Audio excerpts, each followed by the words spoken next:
Salut, c'est Loïc, je suis super content de te retrouver aujourd'hui pour cette nouvelle vidéo. Cette nouvelle vidéo, c'est la vidéo numéro 3 de la série Découvrir et apprendre la location courte durée. Et aujourd'hui, on va voir comment utiliser au mieux ton endettement. Tu vas comprendre à travers cette vidéo la notion que j'appelle d'arme, tout simplement. C'est-à-dire qu'en gros, tu vas voir qu'on a des cartouches à pouvoir griller ou pas avec les banques. On va parler de tout ça en détail tout de suite.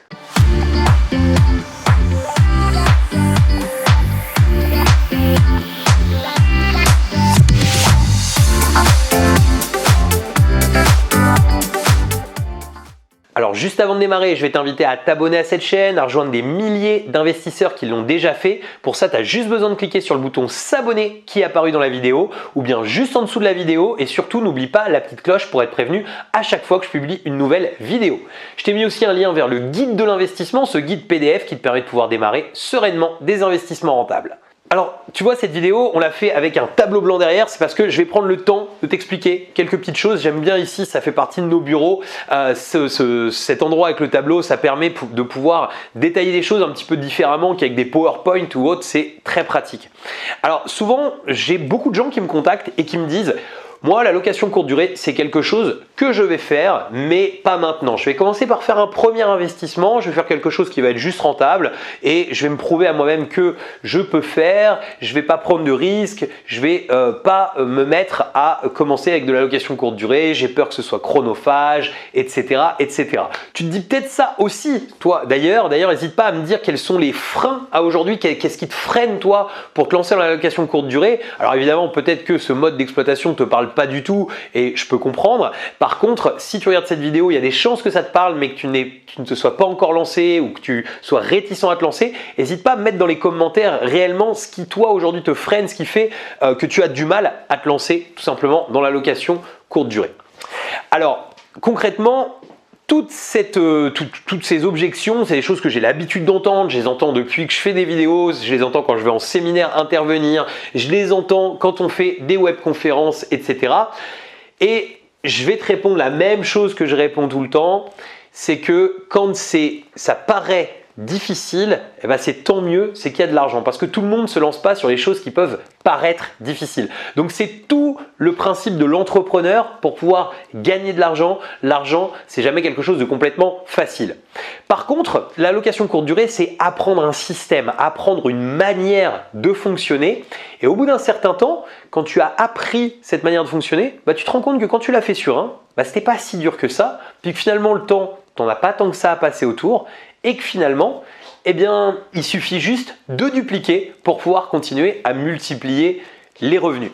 Je vais rentrer beaucoup plus dans la notion réellement de la location courte durée, alors pas le pourquoi la location courte durée, mais le pourquoi vis-à-vis de la banque. Parce que vis-à-vis de la banque, ça a un vrai intérêt, la location courte durée. J'entends beaucoup de gens me dire: ouais, mais le problème, c'est que la banque, ils prennent pas 100% de mes revenus en location courte durée, ils en prennent qu'une partie.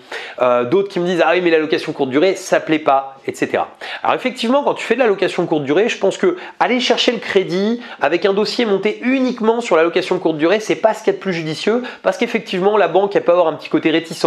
Elle peut commencer à se focus sur le fait que, oula, quand on loue à la nuit, bah, c'est compliqué. Si la personne, elle n'a pas un taux de remplissage suffisamment conséquent, elle va avoir du mal à payer son crédit, etc. Ils ne se rendent pas forcément compte qu'en général, sur une location courte durée qui est bien faite, déjà avec 10-11 nuits, on a largement repayé le crédit et les charges. Et le reste, on va commencer à rentrer dans de la marge. Mais ça, c'est pas grave, parce que le but, c'est de parler comme le banquier, de parler comme le banquier a envie qu'on lui parle. Je dis surtout pas de mentir, mais c'est simplement de savoir amener un dossier qui soit cohérent, d'avoir une histoire qui soit cohérente avec ce qu'il a envie de voir. Donc, on peut lui parler éventuellement de location courte durée, mais on peut lui expliquer aussi tout simplement le fait qu'on va faire du meublé et que si on met des gens à l'année dans ce meublé, eh bien on est rentable. C'est-à-dire que le banquier n'a pas forcément l'envie que tu fasses un projet qui soit explosif. Il a envie que tu fasses un projet en bon père de famille et si tu es spéculateur sur l'immobilier, c'est peut-être finalement pas ce qui va le rassurer. Bref, je termine cette parenthèse.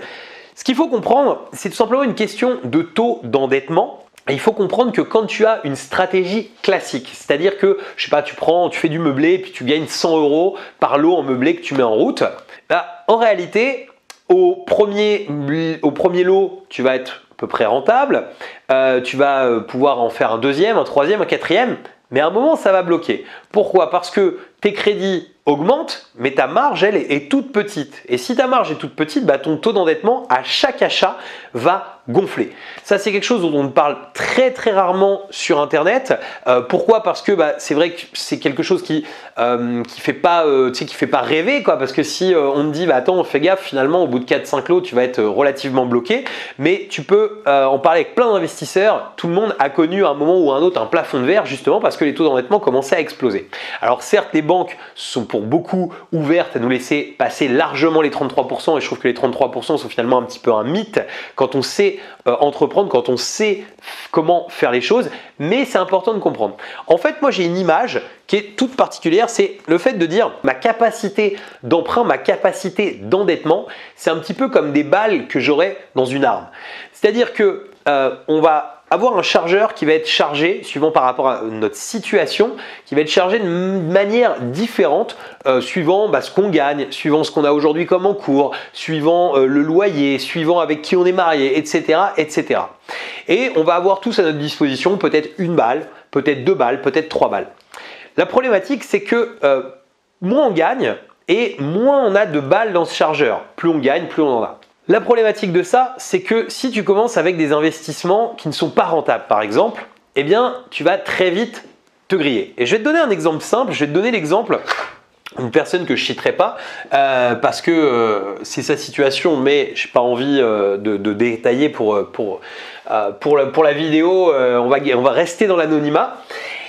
3 250 € de salaire. Donc, ce qui, tu me l'accordes, plutôt un bon salaire.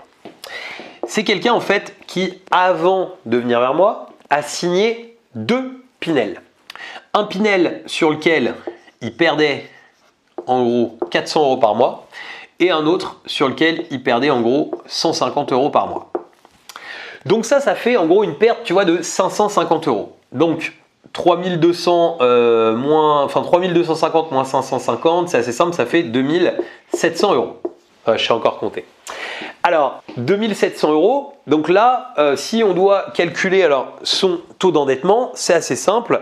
On va prendre son loyer, donc son loyer, il est de 800 €. On va prendre donc 3250 fois 0,33. Logiquement, il avait 1072 € de taux d'endettement. Et là, tu vois, on voit que la banque l'a laissé aller plus loin parce qu'il a les 400, les 150 € qui sont en négatif et également les 800 du loyer. Donc concrètement, c'est quelqu'un qu'on a laissé aller plus loin, mais là, ça devient très compliqué pour acheter. S'il avait pris les choses dès le départ entre ses mains, qu'est-ce qu'il aurait pu faire? Il aurait pu justement par exemple faire un immeuble et puis mettre un immeuble par exemple en location courte durée. Ou il aurait pu faire un produit qui soit tout juste rentable, mais il serait resté dans des taux d'endettement raisonnables. Là, la problématique, c'est qu'il est hors taux d'endettement. Donc pour racheter, c'est très compliqué. Donc on a trouvé des solutions avec lui pour qu'il puisse aller rechercher justement un prêt et il a pu réemprunter. Et là, il a utilisé une méthode location courte durée. Ça a été très compliqué parce qu'il a pu faire qu'un tout petit appartement, quelque chose de pas cher du tout, parce que il était déjà très limite en termes de capacité en fait, d'endettement tout simplement. Alors j'ai mis loyer, mais en réalité ici c'était un crédit, il avait acheté une résidence principale, c'est ça. Concrètement, pour pouvoir réemprunter, il y a une des solutions qu'on a pris, c'est qu'on a pris ce Pinel, et ce Pinel il n'était pas encore mis en route en réalité, et il était dans un endroit qui s'y prêtait complètement et il l'a passé en location courte durée. Donc ça a permis de remettre ça en positif. Comme il voulait aller très vite et qu'il voulait refaire tout de suite un projet, eh bien tout simplement il a emprunté pour un petit appartement. Donc il a emprunté une somme qui permettait de pouvoir y aller.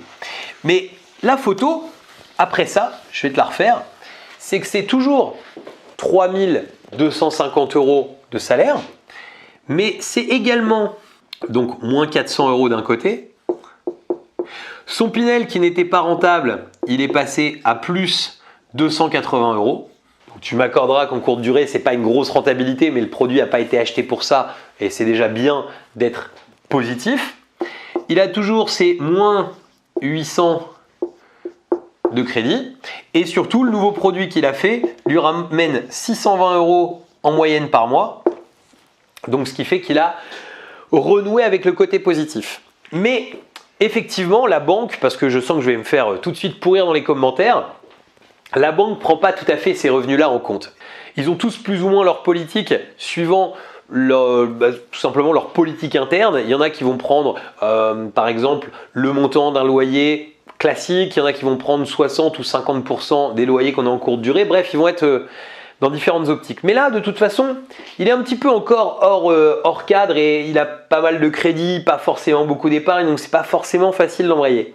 Mais ce qui se passe, c'est que avec ces deux opérations-là, il a montré à la banque qu'il savait être entrepreneur, qu'il savait être quelqu'un qui réellement sait entreprendre avec l'immobilier. Il a montré qu'il savait réellement faire de l'argent parce que effectivement c'est plus 620, mais en réalité c'est 2400 € qui sont rentrés chaque mois. C'est parce qu'il a optimisé l'automatisation à plutôt beaucoup et c'est pour ça qu'on arrive à un équilibre comme celui-ci où il n'y a que 620 sur 2400. Mais la banque, en voyant autant d'argent rentrer, elle se dit mais non, on lui a accordé un crédit qui est peut-être, j'ai plus exactement le montant, mais à 400 ou 500 € et il a 2400 € par mois de rentrée. Donc t'imagines dans la tête du banquier, c'est quelque chose de très positif. Donc le banquier, il n'a qu'une envie, c'est de continuer à le suivre. Donc concrètement, c'est bien cet exemple, mais ça ne va pas te donner à toi des infos, ça ne va pas te dire toi qu'est-ce qu'il faut que tu fasses par rapport à ta situation. Alors on va partir du principe que tu n'as pas de crédit aujourd'hui et je pense que tu as compris